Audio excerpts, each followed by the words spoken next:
ಪ್ರಿಯ ಸಹೋದರ ಸಹೋದರಿಯರೇ, ನಮ್ಮ ಸೊಸೈಟಿದಲ್ಲಿ, ನಮ್ಮ ಜನರಲ್ಲಿ, ನನ್ನನ್ನು ಇಟ್ಕೊಂಡು ನಮ್ಮೆಲ್ಲರಿಗೂ ಒಂದು ಪ್ರಾಬ್ಲಮ್ ಇದೆ. ಒಂದು ಟ್ರ್ಯಾಪ್ ಸೈತಾನ ನಮ್ಮ ಮೇಲೆ ಹಾಕಿಟ್ಟಿದ್ದಾನೆ. ನಮ್ಮ ದೇಶದಲ್ಲಿ ಆಗಲಿ, ಬೇರೆ ಯಾವುದೇ ದೇಶದಲ್ಲಿ ಹೋದರೆ ಸಹ ನಾನು ಈ ವಿಷಯವನ್ನು ನಾನು ಕಂಡಿದ್ದೇನೆ.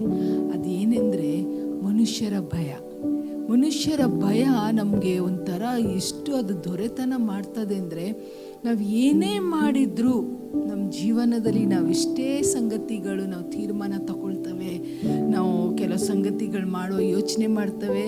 ಆದರೆ ಎಲ್ಲ ಸಮಯದಲ್ಲಿ ನಾವು ಒಂದನ್ನು ಧ್ಯಾನ ಮಾಡ್ತೇವೆ, ಒಂದನ್ನು ಮನಸ್ಸಲ್ಲಿ ಇಟ್ಕೊಂಡು ಮಾಡ್ತೇವೇನೆಂದರೆ, ಜನರು ನಾನು ಮಾಡಿದರೆ ಮೆಚ್ತಾರಾ? Will people be pleased if I do this? ಯಾಕೆಂದರೆ ನಮಗೆ ಒಂದು ಫಿಯರ್ ಇರೋದು ಮನಸ್ಸಲ್ಲಿ ಅಂದರೆ, what if I do this and people don't like it? ನಾನು ಈ ಸಂಗತಿ ಮಾಡಿ ಜನರು ಇಷ್ಟಪಟ್ಟಿಲ್ಲ ಅಂದರೆ ನಮಗೆ ನಾವೇನು ಅಪೇಕ್ಷೆ ಮಾಡ್ತೇವೆ ಅಂದರೆ, that people should like what we do, people should appreciate what we do. ಅದಕ್ಕೆ ಮನುಷ್ಯರ ಭಯಪಟ್ಟು ನಾವೆಷ್ಟೋ ಸಂಗತಿಗಳು ದೇವರಿಗೆ ವಿರುದ್ಧವಾಗಿ ಮಾಡ್ತೇವೆ. So many things we do which is not pleasing to god.